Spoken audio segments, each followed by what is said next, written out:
The office air felt stale that Friday evening, but my heart was buzzing with something electric. The regional director had just stepped out of the boardroom and shook my hand. "You're the youngest woman in this company's history to be promoted to Vice President of Strategy. Congratulations, Madison. You earned this." I blinked. For a second, I thought he was joking. But when the applause followed and my team started hugging me, it hit me like a freight train. I did it. After 10 years of slogging, skipping holidays, missing birthdays, pulling 70-hour weeks while my brother Kyle showed up to network and flirt with interns, I finally made it. Please subscribe to our channel and tell us in comments from "Where are you watching this video?" I texted my mom first. "Mom, I got it. VP. They promoted me." She replied instantly. "Mom.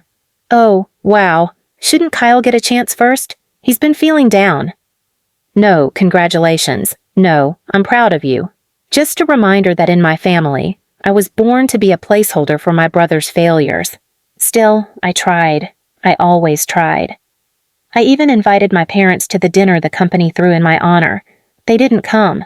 My mom said Dad had a migraine, but I later found out they were at a golf club dinner, celebrating Kyle's minor promotion to assistant manager at some startup my uncle ran. Kyle showed up drunk at my celebration, sat at the bar, didn't even look at me, just whispered loud enough, "She's a brown-noser, always was." When I got home that night, my parents were sitting in the living room. My dad was holding a folder, my resume, and Kyle was pacing.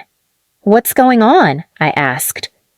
"You're going to call HR tomorrow and reject the promotion," my dad said flatly. I laughed. "What? Kyle needs this more than you. You're not even married. You don't have kids. You don't need the pressure. Kyle has been struggling. You always get everything." "I earned this," I said, fire flaring in my voice. And then, my dad slapped me. Open palm, right across the face. My mouth tasted like blood. My own mother didn't even flinch. She just said, "Don't provoke him, Maddie. You know how worked up he gets when Kyle's hurt." When I picked myself off the floor, Kyle had the audacity to say, "It's just a job title. You'll get another one." "No, Kyle," I hissed. "You'll never get this one because you didn't earn it, and I'm done handing over my life to you." I walked upstairs, locked my bedroom door, and started writing my resignation letter, but not from the company. From the family. The next morning I filed for emancipation. Yes, at 29 years old. I wanted it legal. I also contacted my lawyer to start looking into something I'd buried for too long, my trust fund, the one my grandfather left for me that my dad always said had legal issues, and I started digging. What I found made my blood run cold. The trust fund wasn't lost. It had been siphoned, used as collateral for Kyle's business loan 5 years ago, a loan he defaulted on, and it was still in my name. They stole from me. But that wasn't even the final straw. That came the next week when I received an anonymous email from someone in finance, a screenshot of a memo drafted by my dad and Kyle. They were planning to lobby the board, my board, to demote me due to emotional instability. They wanted me removed. That night I didn't cry. I didn't scream. I poured myself a glass of wine, looked in the mirror, and whispered, "Let the game begin." I didn't go back to the office on Monday. Instead, I met with a woman named Evelyn Park, one of the top corporate attorneys in the city. I told her everything, the slap, the stolen trust, the attempted smear campaign. She didn't blink. She simply said, "Let's take their castle brick by brick." First, I froze the trust account. Evelyn uncovered the trail of misuse. Kyle had taken 3 loans backed by my inheritance. My father had signed as guardian. It was fraud. They thought because I never asked questions, I never knew. Next, I began quietly collecting evidence, emails, memos, files. With Evelyn's help, I filed a private whistleblower complaint within the company. I didn't accuse my father and brother of theft. Not yet. I accused them of manipulating company assets, falsifying mental health claims against a senior employee, and conflict of interest due to family ties. It triggered an internal audit. Then I did something that would have terrified the girl I used to be. I walked into the quarterly board meeting wearing the sharpest navy suit I owned, heels that clicked like a ticking clock, and a thumb drive with every dirty email and financial cover-up Kyle and my father had touched. The directors were silent as I played audio of Kyle mocking female staff, bragging he could get VP just by default when Maddie eventually crashes, and an email from my dad literally saying, "Let's push her into a burnout spiral and get Kyle in before the next fiscal."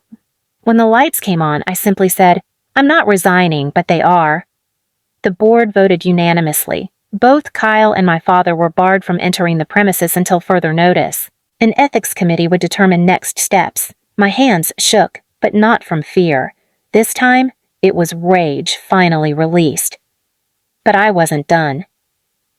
With Evelyn's help, I filed a civil lawsuit for breach of trust, identity fraud, and emotional damages. The press picked it up within days. Headlines read, "VP battles own family in corporate sabotage case. Father-daughter feud uncovers $2 million trust fraud." And oh, how the mighty crumbled.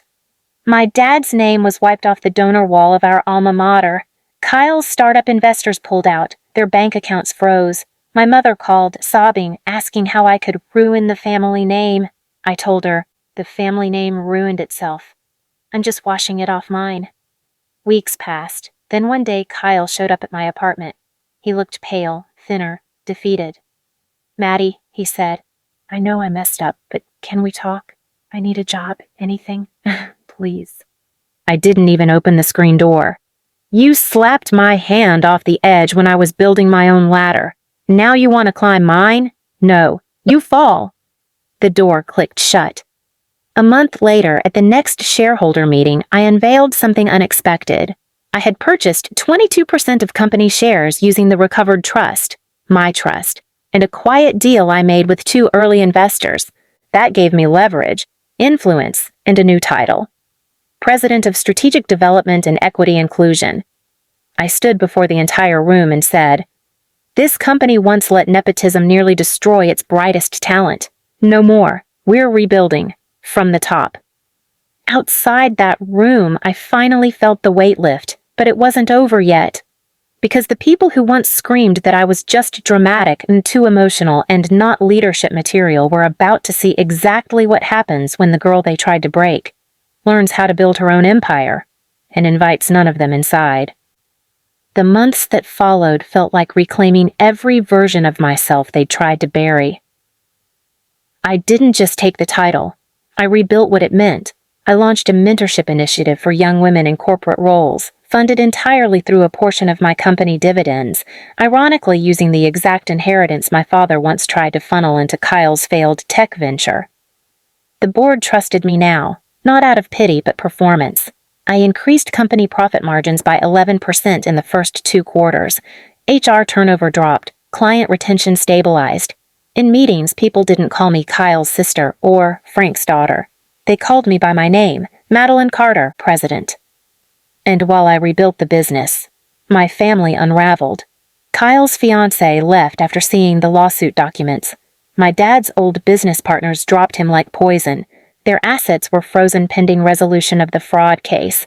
My parents moved out of their 5-bedroom suburban home into a tiny rental, paid for by my mother's part-time job at a florist. She texted me once, "You've made your point. Come fix this." I didn't respond. One cold November afternoon, I got a knock at my office door. My assistant poked her head in and said, "You've got 2 guests. They say it's urgent." It was my parents.